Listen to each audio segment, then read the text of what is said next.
What's going on, y'all? I want to say shalom to everybody. I'm back with another one. Y'all only to knock. Alright, so today I'm gonna debunk. It's a channel called Tomorrow's World on YouTube. He got a 3-day, 3-night timeline video, right? So I want y'all to check it out. Play the video, then I'm gonna go ahead and cut it all up. You know what I mean? You know how we do. Alright, y'all check this out. And put it full screen. Hold on.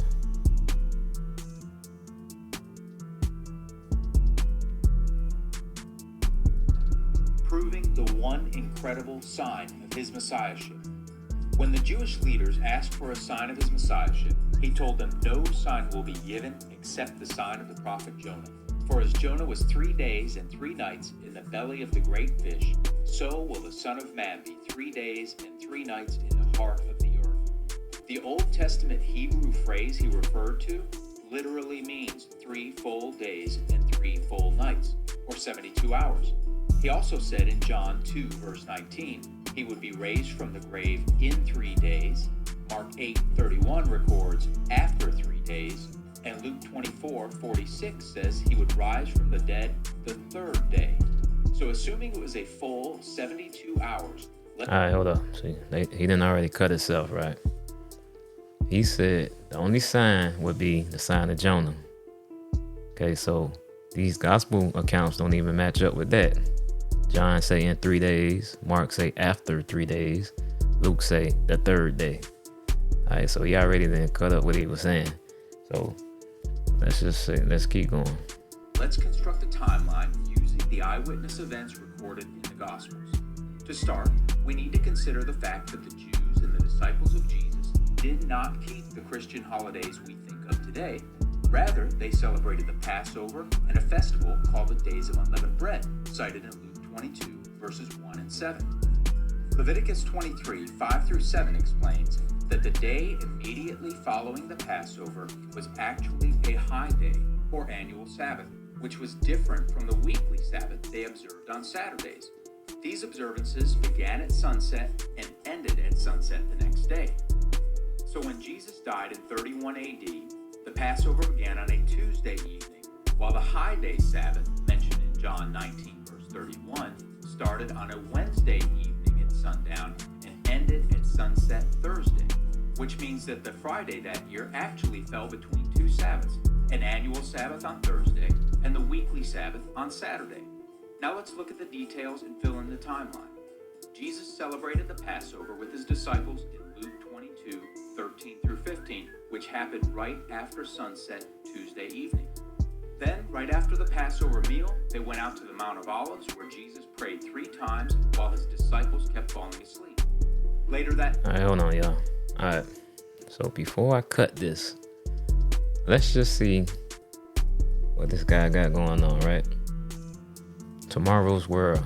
He has 227,000 subscribers, 28,000 likes, 910,983 views.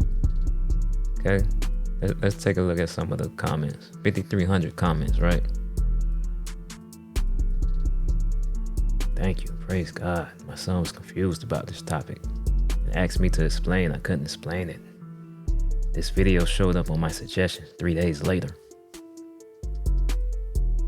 As a Christian pastor, I must commend you on your analysis. I've never seen the Easter timeline explained with such simplicity and clarity. Great job. Thank you.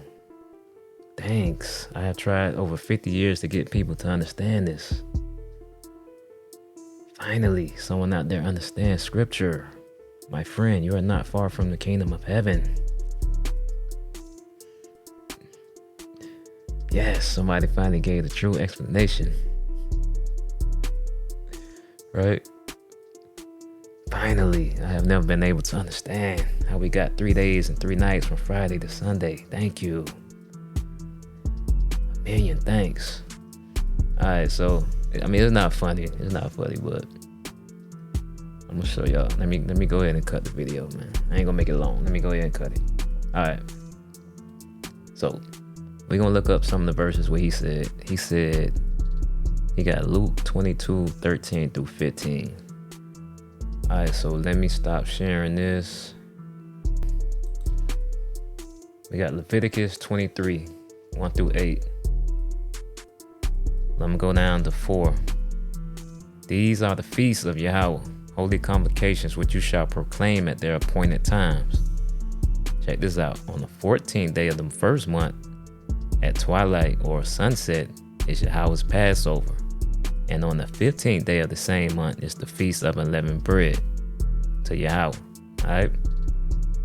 Let's go to the next one. Luke 22, 1 through 8.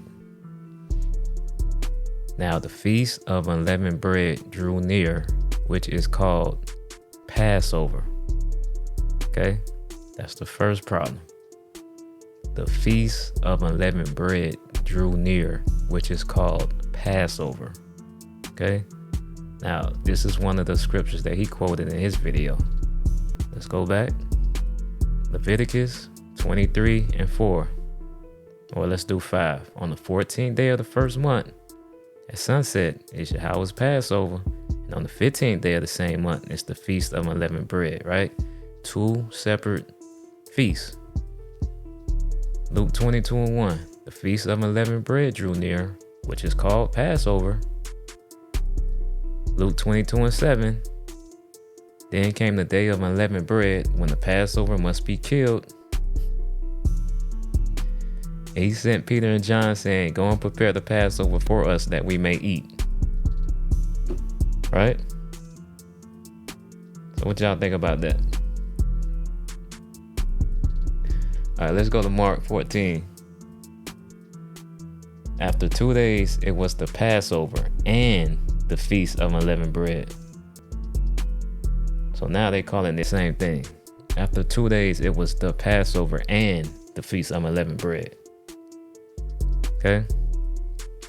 Now on the first day of unleavened bread, when they killed the Passover lamb, his disciples said to him, where do you want us to go and prepare that you may eat the Passover? Okay, so if anybody know anything about the feast, the Passover, the lamb, the actual lamb, and you could get an example of this in Exodus 12, 1 through 8. The actual lamb is taken out on the 10th, and then on the 14th of the month, you slaughter it, prepare it, right? Drain it of the blood, prepare it. So what they're saying right here in Mark is that on the first day of unleavened bread, which is the 15th, they're killing the Passover lamb. So they're doing it backwards. Okay?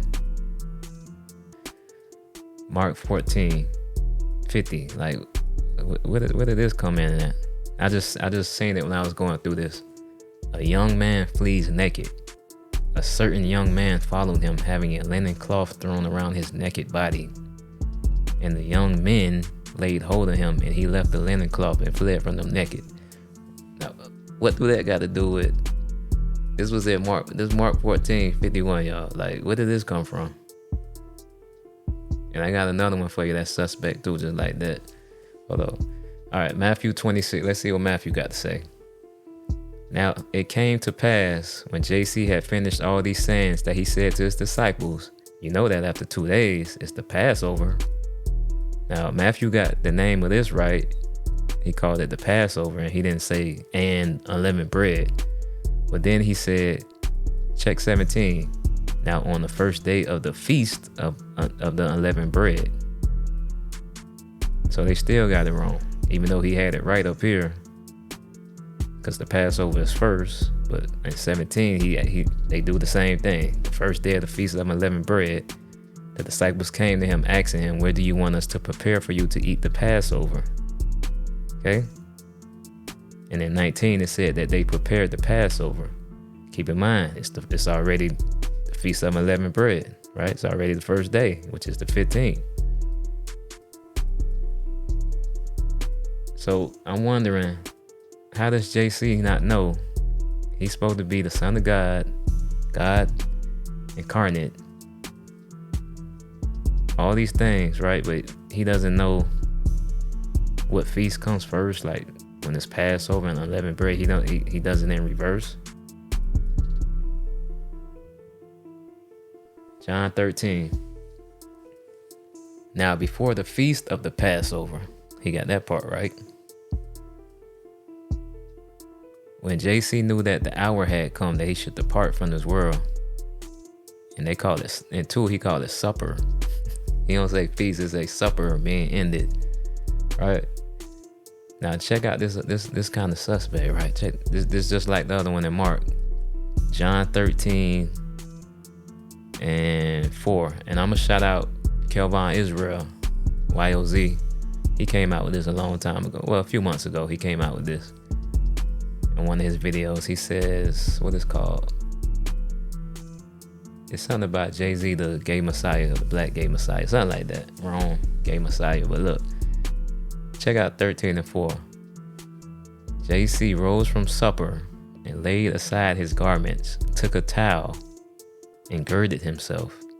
After that, began to wash the disciples' feet and to wipe them with the towel with which he was girded. Right? Shout out Kalvon, man. He brought this out first, but I'm just throwing this in here because of this other suspect verse right here. Like, why they got this man running around naked? Like, what that got to do with anything, right? So that's all I got. I just wanted to debunk this guy's timeline.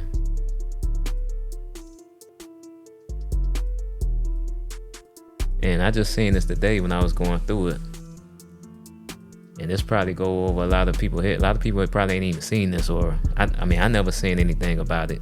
Maybe somebody said something about it before, but I never seen it. But y'all look at Luke 20. Just look at it, man. This in all the gospel accounts too. All the gospel accounts, man. All these people thanking this guy. And I'm gonna read you my comment what I made. I just did this today. It said, hey Christians, sorry to rain on your parade, but if you actually read Leviticus 23 and 5, you will see that the Passover is on the 14th at evening and the unleavened bread is on the 15th. Contrary to Luke 22, 1, 7, 13. So how JC, the Son of God, demigod, God incarnate, is doing the feast backwards and or as the same event in all the gospel accounts is mind-blowing. So all these people thanking this guy who's leading them wrong. Look, all these people. So to put it bluntly, this guy, 910,983 views, and he leading people wrong. And everybody eating it up because they like, oh man, I finally got a chance to explain how he rose in 3 days, because I just couldn't get it with the Friday to Sunday thing. That's 2 days. I just couldn't get it. Everybody thanking him. Right?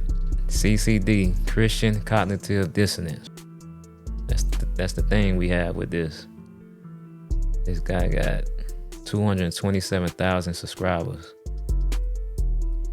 He's sitting up here making a timeline from a source in Luke and the Gospels, and the source is inaccurate. The source is wrong itself. So how is he making that? Like, how is he making this off of something that ain't even true? Alright, that's all I got for y'all. If y'all got any comments, go ahead and leave it. I'm gonna say shalom. Thank y'all for tuning in. I'm gonna get up out of here.